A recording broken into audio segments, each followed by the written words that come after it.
자, 미국의 지금 대선에서 트럼프 압승이다. 그래서 트럼프가 지 마음대로 지금 하고 있는 모습을 보면서 미국의 이제 독재를 갖다가 통제하는 시스템, 상권 분립 등이 무너지고 미국이 독재 사회로 가는 거 아니냐.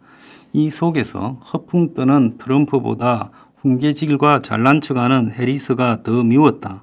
이런 말들도 난무하고 있습니다. 그런데 이 트럼프나 그 측근들은요, 이번 미국 선거에서 압승이 아니라 신승을 했습니다. 겉으로 보면 538명의 선거인단 중 312명, 58%를 가져갔다. 이렇게 해서 좀 이긴 것 같지만은 선거 직전의 분위기가 초박빙이었어요. 그랬는데 선거 결과가 트럼프가 압승한 것처럼 좀 미국이나 한국 언론들이 이야기를 하고 그러는데 지금 트럼프하고 해리스의 전국 득표율 차이가요 2%예요. 트럼프 50.2, 해리스 48.2. 그러니까 전국적 지지율에서 2% 차이밖에 안 나고 7개 경합 지역에서 모두 트럼프가 이기면서 착시 현상이 두드러졌는데 실제로 선거의 분수령이 될 걸로 지목되었던 해리스가 세 군데 다 이기면 해리스가 이길 것이라고 봤던 러스트벨트 세 곳의 차이가요. 펜실바니아 1.9%, 미시간 1.4%, 위스콘신 0.9%였어요.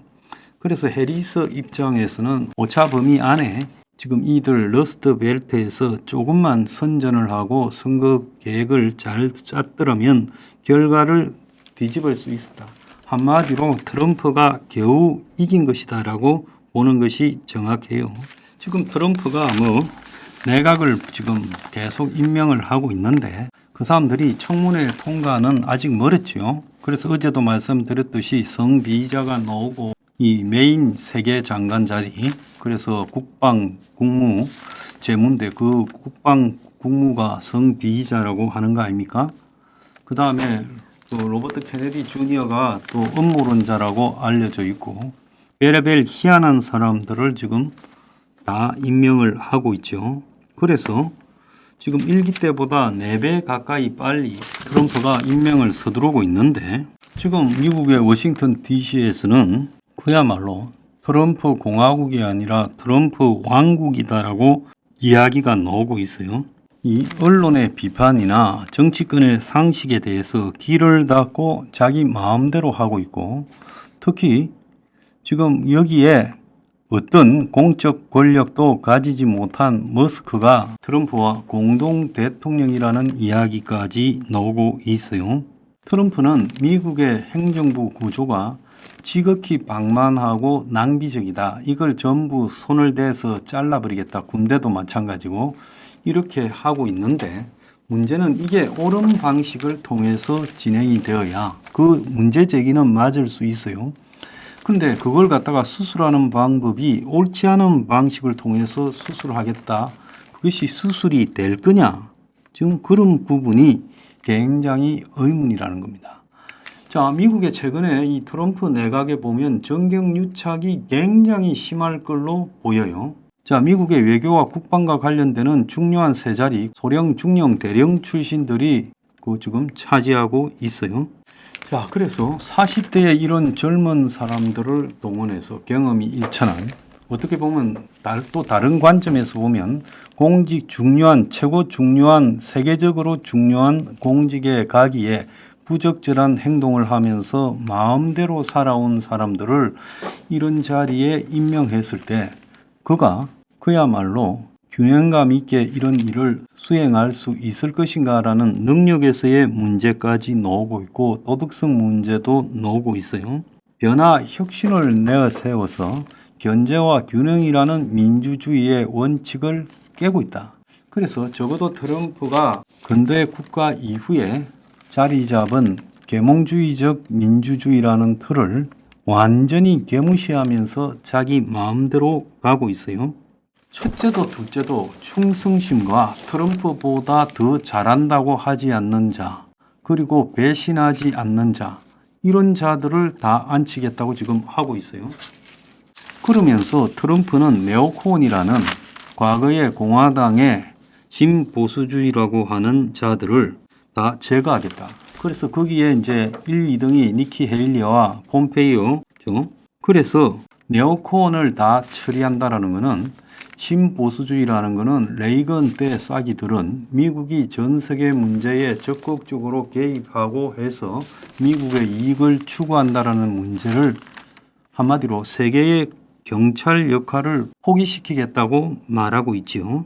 그래서 나토 같은 동맹이나 한국, 일본 같은 동맹에 대해서도 이제 미국이 손해보는 투자는 하지 않겠다고 이야기하고 지금 러시아 중동에서 진행 중인 전쟁도 자기가 다 중단시키겠다고 큰 소리를 치고 있습니다. 그러면서 중국이 대만을 침공했을 때 미국이 개입하면 중국이 EMP 탄 같은 걸 터뜨려서 미국인 수천만 명을 죽게 만들 것이라고 중국이 미서우니까 대만은 포기하고 미리 협상하자 이런 소리를 하고 있어요.